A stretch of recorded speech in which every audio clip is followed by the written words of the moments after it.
Setelah melihat leluhur kuno klan Jiwa Delapan Lengan alias si Bambang dalam kondisi sehat walafiat, Jono pun auto terbagong-bagong karena yang dia tahu laki-laki tua yang tidak pernah mati itu sebelumnya telah jatuh dalam kegilaan selama bertahun-tahun. Bambang hanya tertawa kecil ketika melihat kebingungan Jono berterima kasih atas bantuan si Hao yang telah mengembalikan kesadarannya dengan cairan guntur emas, sekaligus memperingatkan Jono bahwa dengan tubuh rohnya, leluhur klan Pohon Iblis Darah Perak itu tidak memiliki kualifikasi untuk berunding dengannya. Memahami situasi tidak menguntungkannya, Jono pun buru-buru mengajak seluruh anggota klannya untuk pergi, namun sayang hal itu tentunya tidak akan bisa dilakukan dengan mudah. Selain Bambang tidak mungkin membiarkan klannya ditindas dengan begitu mudah, Bambang yakin kalau memang Yin Kun masih belum memberikan penawar racun pengikis sihir yang bersarang di tubuh Mbah Sugeng. Satu persatu antek dajal klan Pohon Iblis Darah Perak mulai tertangkap oleh tangan Bambang, menyisakan si Jono dan cucunya yang sama-sama anjing alias Yin Kun. Jono berusaha melindungi Yin Kun dari gempuran Bambang dan membentuk tabir penghalang dengan seluruh kekuatan yang dia miliki. Namun apapun yang Jono lakukan, dia hanyalah tubuh roh yang tidak mungkin bisa menjadi tandingan Bambang. Dan karena itulah Yin Kun memutuskan untuk kabur sendiri sebelum dihadang oleh tendangan penuh cinta kasih dari si Hao. Yin Kun dihempaskan dengan begitu kejam dan di bawah tekanan luar biasa dari si Hao, tuan muda klan Pohon Iblis Darah Perak itu tidak punya pilihan kecuali menyerahkan penawar racun pengikisan sihir kepada Mbah Sugeng. Baru setelah meyakini bahwa Mbah Sugeng telah terbebas dari racun, Bambang dan si Hao pun membiarkan Yin Kun dan seluruh rombongannya pergi. Meskipun mereka tahu bahwa mulai sekarang alam abadi kuno akan menghadapi banyak gejolak, si Hao pun memutuskan untuk mempercepat pelatihan dan segera menguasai metode penempaan tubuh melalui kematian dan kelahiran kembali yang diwariskan oleh Dewi Willow. Mengingat kondisi yang semakin mengkhawatirkan, ditambah dengan kemungkinan bahwa manusia dari dunia luar akan segera memasuki alam abadi kuno.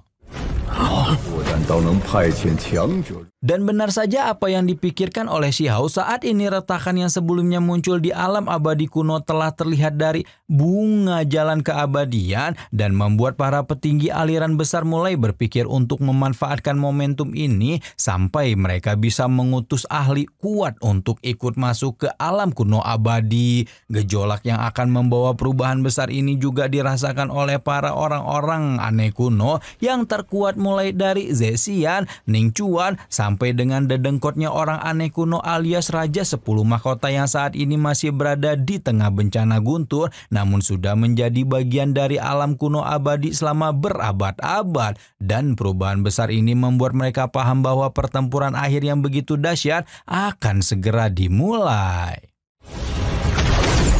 Sementara para jenius tertinggi di alam abadi kuno mulai bergerak mempersiapkan diri untuk menyambut perubahan besar di alam keramat ini, kita move on lagi yuk ke sebuah lokasi yang disebut sebagai Istana Kuno Jin. Istana Kuno Jin adalah sebuah istana kuno misterius yang menyalurkan jiwa primordial, sekaligus juga tempat di mana pertarungan puncak alam kuno abadi akan digelar. Ketika istana ini muncul, segera saja pegunungan yang ada di sekitarnya dipadati oleh para ahli dari seluruh penjuru alam, baik para pendatang dari dunia luar maupun penduduk asli. Nah, meskipun ini pertempuran puncak, tapi FYI ya guys ya, yang bisa ikut baku hantam cuman para pendatang aja ya guys ya.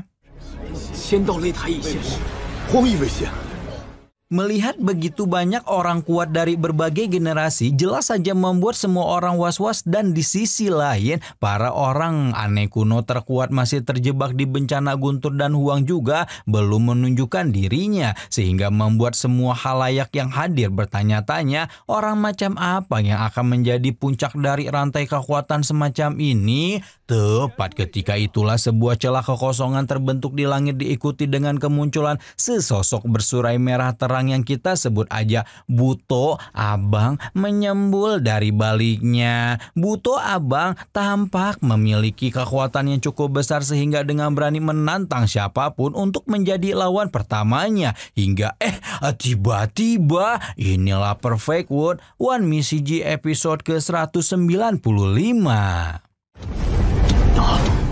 Tiba-tiba saja nggak ada angin, nggak ada hujan, sebiji manusia jatuh dari langit dengan kilatan guntur menyebar ke segala arah. Dan setelah diamati lamat-lamat, Buto Abang langsung menyadari bahwa biji manusia itu tidak lain dan tidak bukan adalah sang Raja Iblis Huang. Alasan Xiao tiba-tiba muncul dan mengikuti pertandingan sejak awal adalah gejolak perubahan besar yang semakin nyata, dan dia yakin bahwa manusia di alam atas pasti sudah tidak sabar untuk memasuki alam abadi kuno. Oleh karena itulah Xiao merasa waktu yang dia miliki untuk bersantai tidaklah banyak dan memutuskan untuk segera menggunakan pertandingan ini sebagai batu uji metode kematian dan kelahiran kembali. Melihat Huang maju sejak awal, Buto Abang langsung sadar diri dan mengakui kekalahannya daripada terjadi sesuatu yang tidak diinginkan.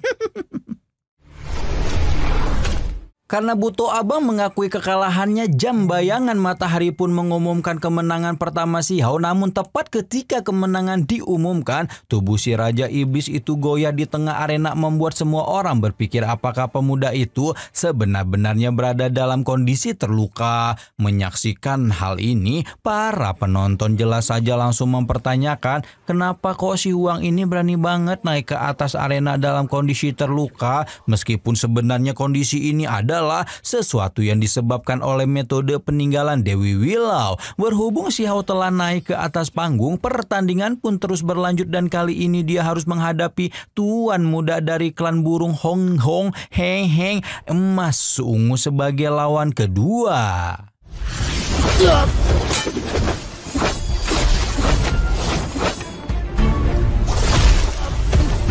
Kendati Xiao menurut orang-orang berada dalam keadaan terluka, Raja Iblis itu masih bisa mengalahkan Hong Hu dalam satu pertukaran, membuat tuan muda burung emas ungu itu buru-buru menangkupkan tangan berterima kasih atas belas kasihan Xiao. Melihat keopean Huang yang masih enggak ngotak meskipun terluka, orang-orang pun jadi ragu untuk maju, dan berhubung jam bayangan matahari bertugas untuk menghitung waktu pertandingan. Selama waktu satu pertandingan telah berlalu, maka Xiao akan dinyatakan menang meskipun tidak ada lawan yang maju. Kemenangan muda ini membuat ahli lain tidak terima, dan berhubung Huang menunjukkan belas kasihan, lebih baik mereka mengambil kesempatan untuk maju. Barangkali bisa mengambil nyawa Huang ketika lukanya telah semakin parah.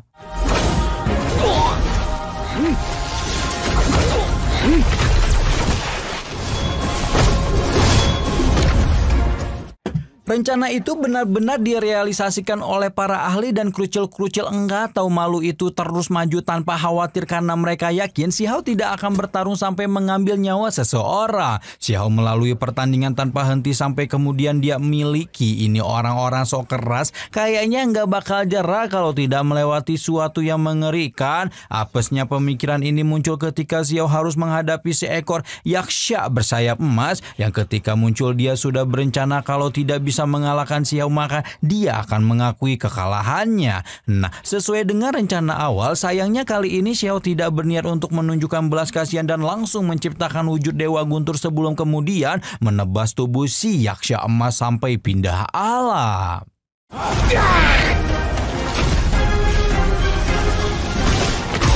Yaksha bersayap emas dihabisi tanpa sempat menyelesaikan pengakuan kekalahannya, membuat seluruh penonton yang memadati arena pertempuran kuno auto meledak dalam huru-hara karena Huang membunuh orang untuk pertama kalinya. Seperti benar-benar ingin ngasih paham ke semua orang, pembantaian yang dilakukan oleh Xiao ini berlanjut sampai dengan beberapa pertandingan lagi, hingga membuat semua orang ketar-ketir memahami bahwa sepertinya Huang mulai kehabisan kesabaran untuk terus memberikan belas kasihan.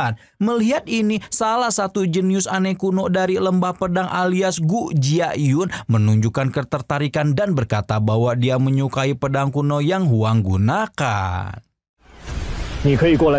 Si Hao mempersilahkan Gu Jiayun mengambilnya kalau memang tertarik, namun tuan muda lembah pedang itu buru-buru menggeleng karena dia tidak mau melawan seseorang yang sekarat. Tepat setelah Gu Jiayun menyelesaikan perkataannya, pusaran energi dengan kilat guntur muncul di tengah arena diikuti dengan sesosok pemuda berambut emas yang cemerlang tiba-tiba keluar dari dalam pusaran tersebut. Pemuda berambut emas ini adalah si putra kilat yang sebenarnya dulu udah sempet tuh digeprek sama si Hao. Nah, setelah kembali lagi ke alam abadi, si putra kilat yang kita sebut aja dia Guntoro ini berambisi untuk membalas dendam, apalagi sekarang si Huang sedang berada dalam kondisi kelelahan. Putra kilat berbasa-basi menyapa si Hao membuat si Hao juga balik menyapa dengan nada meledek yang membuat si Guntoro ini semakin habis kesabaran. Tanpa banyak babi bu, dia memanggil ratusan tombak petir sebelum kemudian melepaskan seluruh tombak itu ke arah si Hao dengan begitu kejam. Tapi ketika Guntoro telah merasa mengerahkan seluruh kemampuannya, ternyata serangan tombak guntur itu sama sekali tidak menimbulkan kerugian bagi si Hao karena bagaimanapun pemuda itu telah melewati bencana guntur surgawi yang menyimpan kekuatan guntur paling luar biasa di dunia. Memahami dia masih bukanlah tandingan Huang, Guntoro pun berniat melarikan diri, namun sayang ketika dia memahami semuanya, Guntoro telah dikirim menuju kematian untuk kedua kalinya.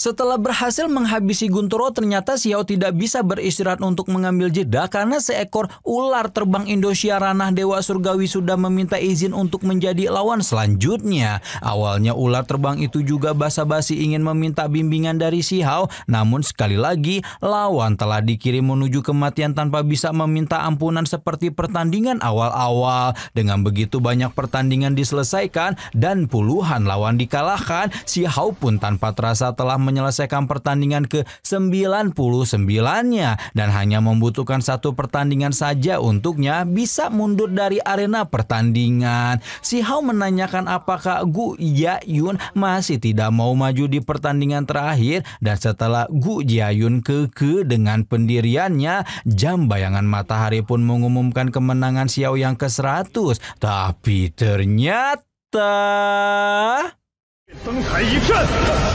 Tapi ternyata si Hao dengan tubuhnya yang lemah dan sempoyongan tiba-tiba saja meledakkan energi di atas arena sambil menanyakan apakah ada orang yang bersedia bertarung dengannya di atas arena, menandakan bahwa pemuda itu dengan begitu mengejutkan berencana melanjutkan 100 pertandingan lagi. Melihat kegigihan Huang, orang-orang berpikir jika si Raja Iblis itu sudah menduga kematiannya dan ingin mati secara terhormat di atas arena. Sementara itu di sisi lain, otak si Hao justru fokus pada metode kelahiran kembali yang dia praktekkan dan berpikir bahwa dia tidak dapat mempraktekkan metode tersebut sampai ke puncak karena belum mencapai batasnya. Karena itulah si Hao berniat ingin bertarung di arena abadi kuno sampai batas dan melihat apakah dirinya bisa melewati kelahiran kembali ketika waktu itu datang.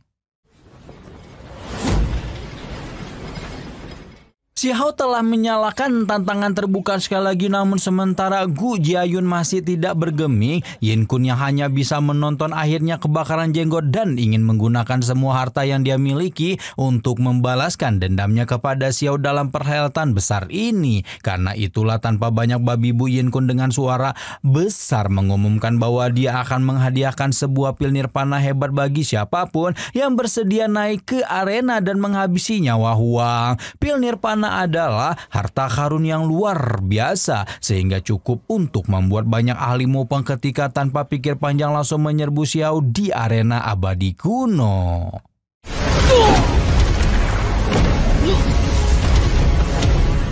Namun ternyata bahkan dengan kondisi setengah sekarat, ahli mata pilan itu masih diledakkan dengan begitu kejam, membuat ahli lain juga jadi mikir-mikir ulang nih, apakah pil nirpana itu layak untuk membuat mereka mempertaruhkan nyawa. Namun Yin Kun buru-buru manas-manasin semua orang, berkata bahwa mereka tidak perlu takut kalau menyatukan kekuatan melawan Huang yang sudah setengah hidup. Nah, bisa jadi pertandingan abadi kuno ini memang memang tidak melarang keroyokan ya guys ya. Sehingga tepat setelah kompor meleduknya Yin Kun selesai berbunyi, ahli dari segala penjuru langsung menyerbu Xiao yang masih duduk tenang di tengah arena. Hingga akhirnya